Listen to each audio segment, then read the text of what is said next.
नमस्कार, आप देख रहे हैं भारत क्रांति न्यूज। मैं हूं शिवशंकर दुबे। भदोही जनपद के बीते सप्ताह की तमाम बड़ी और अहम खबरों के साथ हम भारत क्रांति न्यूज के विशेष साप्ताहिक समाचार को लेकर हाजिर हैं। आइए शुरुआत करते हैं आज की सबसे बड़ी खबर के साथ। पहली खबर है, भदोही के मोड़ इलाके से एक दिल दहला देने वाली घटना सामने आई, जहां जमीन विवाद ने हिंसक रूप ले लिया है। 52 वर्षीय किसान राजबली यादव पर आरोप है कि उनके ही भाई पूर्व प्रधानपति राजपति यादव और भतीजे राहुल यादव ने देर रात उन पर केरोसिन डालकर आग लगा दी। आग की लपटों में घिरे किसान की चीख पुकार सुनकर परिजन मौके पर पहुंचे और किसी तरह आग बुझाकर उन्हें अस्पताल पहुंचाया गया। डॉक्टरों के मुताबिक किसान करीब 20% तक झुलस चुके हैं और बर्न यूनिट में उनका इलाज जारी है। बताया जा रहा है कि दोनों परिवारों के बीच लंबे समय से जमीन को लेकर विवाद चल रहा था और हाल ही में हाई कोर्ट में दोबारा याचिका दायर करने के बाद तनाव बढ़ गया। फिलहाल पुलिस ने आरोपी भतीजे को हिरासत में लेकर पूछताछ शुरू कर दी है और मामले की जांच जारी है। लगातार बढ़ती ऐसी घटनाएं अब बड़ा सवाल खड़ा कर रही हैं। क्या जमीन विवाद अब जान लेने तक पहुंच चुका है? भदोही के गोपीगंज में स्वास्थ्य व्यवस्था की हकीकत एक बार फिर सवालों के घेरे में है। यहाँ का अर्बन पीएचसी पिछले 7 दिनों से बिना बिजली के चल रहा है और मरीजों को अंधेरे में इलाज कराने पर मजबूर होना पड़ रहा है। स्मार्ट प्रीपेड मीटर का बैलेंस खत्म होते ही 18 मार्च से बिजली पूरी तरह ठप हो गई। महज 12,000 रुपए के बकाया ने पूरे अस्पताल को अंधेरे में धकेल दिया। हालात ये हैं कि वार्ड में मरीज अंधेरे में पड़े हैं। ओपीडी की पर्ची बाहर बन रही है और अंदर सिर्फ 2 कमरों में ही हल्की रोशनी है। डॉक्टर भी बेबस हैं। खिड़की खोलकर मरीजों का इलाज करना पड़ रहा है। न रोशनी है, न उपकरण ठीक से काम कर पा रहे हैं। सबसे हैरानी की बात यह है कि जिले के सबसे बेस्ट पीएचसी में से एक है, जहां रोज 70 से 80 मरीज इलाज के लिए आते हैं। बिजली न होने पर स्वास्थ्यकर्मी इन्वर्टर की बैटरी चार्ज कराकर काम चला रहे हैं, लेकिन ये व्यवस्था सिर्फ 2 दिन तक ही टिक पाती है। मरीजों का दर्द साफ है, अंधेरे में इलाज हो रहा है, डर लगता है। प्रशासन कहना है कि जल्द ही मीटर रिचार्ज करा लिया जाएगा, लेकिन बड़ा सवाल अब भी कायम है, क्या सिर्फ 12,000 रुपयों के लिए मरीजों की जिंदगी को अंधेरे में छोड़ देना सही है? अगली खबर है, भदोही और आई से साइबर ठगी का एक और बड़ा मामला सामने आया है, जहां एक व्यक्ति एटीएम फ्रॉड का शिकार हो गया। बसुआ पट्टी निवासी दिनेश सिंह सिर्फ कुछ मिनटों की लापरवाही में 40,000 से ज्यादा रुपए गंवा बैठे। घटना 24 मार्च की है, जब दिनेश सिंह एटीएम से पैसे निकाले पहुंचे थे, तभी 2 बाइक सवार 5 युवक वहां आए और मदद के बहाने बातचीत में उलझा लिया। ठगों ने कहा, पैसा नहीं निकल रहा है, हम मदद कर देते हैं। इसी दौरान चालाकी से उनका एटीएम कार्ड बदल दिया। पीड़ित को शक भी नहीं हुआ और वहां से चले गए।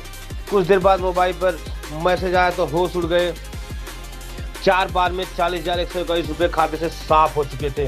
पुलिस ने मामला दर्ज कर लिया है और सीसीटीवी फुटेज के जरिए आरोपियों की तलाश जारी है। याद रखें, एटीएम पर किसी अनजान की मदद न लें और अपना पिन कार्ड कभी भी सुरक्षित न करें। थाना में उस वक्त हलचल मच गई जब पुलिस अधीक्षक अभिनव त्यागी ने अचानक निरीक्षण किया। एसपी ने थाना परिसर की साफ सफाई, अभिलेखों के रख रखाव और कार्यालय व्यवस्था की बारीकी से जायजा लिया और व्यवस्थाओं को दुरुस्त रखने का निर्देश दिया। निरीक्षण के दौरान महिला हेल्प डेस्क, मालखाना और हवालात जैसी अहम व्यवस्थाओं को भी चेक किया गया। साथ ही लंबित मामलों को जल्द निस्तारण के आदेश दिए गए। थाना परिसर में पुलिसकर्मियों के बीच सक्रियता और जिम्मेदारी साफ नजर आई। अगली खबर है, भदोही के ज्ञानपुर से बड़ी खबर सामने आई है, जहां जिला उपभोक्ता आयोग ने सख्त रुख अपनाया है। आयोग ने अपने आदेशों की अवहेलना पर वाराणसी के सदर तहसीलदार को कारण बताओ नोटिस जारी किया है। आयोग ने साफ कहा है कि बार-बार निर्देश के बावजूद आदेश का पालन न करना न्यायालय की अवमानना के समान है। तहसीलदार को निर्धारित समय सीमा के भीतर जवाब देने को कहा गया है और चेतावनी दी गई है कि संतोषजनक जवाब न मिलने पर सख्त कानूनी कार्रवाई की जाएगी। आयोग ने यह भी निर्देश दिया कि विपक्षी की चल और अचल संपत्तियों की कुर्की कर बकाया धनराशि वसूली की जाए। यह पूरा मामला गोपीगंज निवासी सुनील कुमार से जुड़ा है, जिन्होंने वर्ष 2023 में बजाज प्लेटिना मोटरसाइकिल खरीदी थी। डीलर ने रजिस्ट्रेशन कराने का वादा किया था, लेकिन गलत नंबर प्लेट लगाकर वाहन सौंप दिया। जांच में पता चला कि बाइक पर लगा नंबर एक 4 पहिया वाहन का है, जो स्कूल के नाम पर दर्ज है। आयोग ने डीलर को 35,000 रुपए क्षतिपूर्ति और 88,000 रुपए ब्याज सहित लौटाने का आदेश दिया है। अगली खबर है, भदोही के क्षेत्र से ईद के मौके पर गंगा जमुनी तहजीब की कई खूबसूरत तस्वीरें सामने आई, जिन्होंने भाईचारे और एकता का संदेश दिया।